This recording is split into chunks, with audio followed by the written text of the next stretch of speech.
So the first technique that I want to share with you is called the Mind Purge. The I also Mind call it Purge.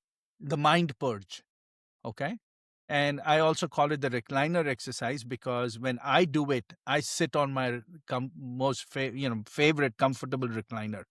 So at the end of the day, end of my work day, not end of the day, right? Don't do this right before you go to sleep. Do it after you're done working for the day. You get out of your home office and you go to some place in your home where you sit down. There is no distractions, no electronics. You just sit down comfortably and just sit down. Okay. As soon as you sit down, what is going to happen is your mind is going to start thinking about the day's activities, everything that happened to you during that day. Someone said this, boss said you're not doing a good job, boss said you're doing a great job. Some colleague, stabbed you in the back, or some colleague helped you, or your spouse said this, or your kid said this, your parents, whatever happened, it is going to go through. Try as best not to start thinking more about it. So if you have a meeting tomorrow and you think about it, don't start planning for the meeting, right? Don't try and get actively engaged.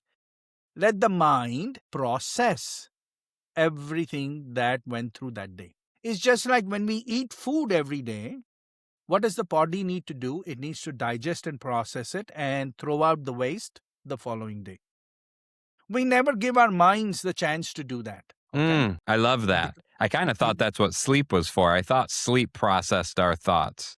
No, And sleep maybe it does does in not. a different way. No, it does not. Sleep does not do anything to process your thoughts.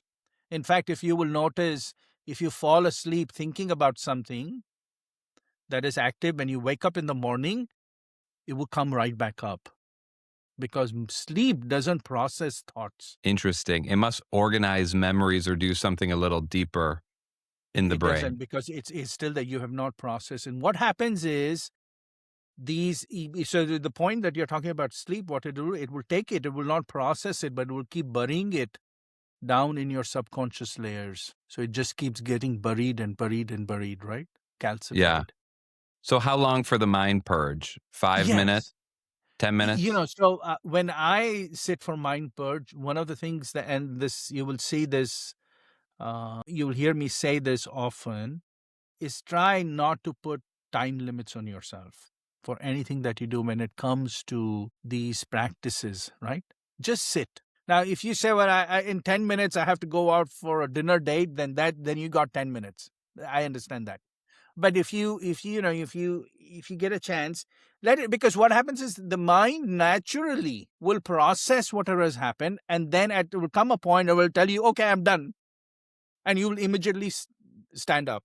Okay, you're not going to sit any minute longer than the mind wants to. The mind process it and purges everything, and then I'll tell you what will happen. As soon as you are done processing and you stand up and you go back into the kitchen or the living room, wherever the family is, you will have a slight smile on your face. Okay.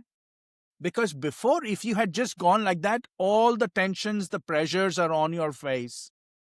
You're eating dinner, you may be drinking wine, you may be having a wonderful dinner with your family, but you're really not there. You're I've still been caught up. there. I've been there. Everyone in the audience must have been there regularly. And if not regularly, at least sometimes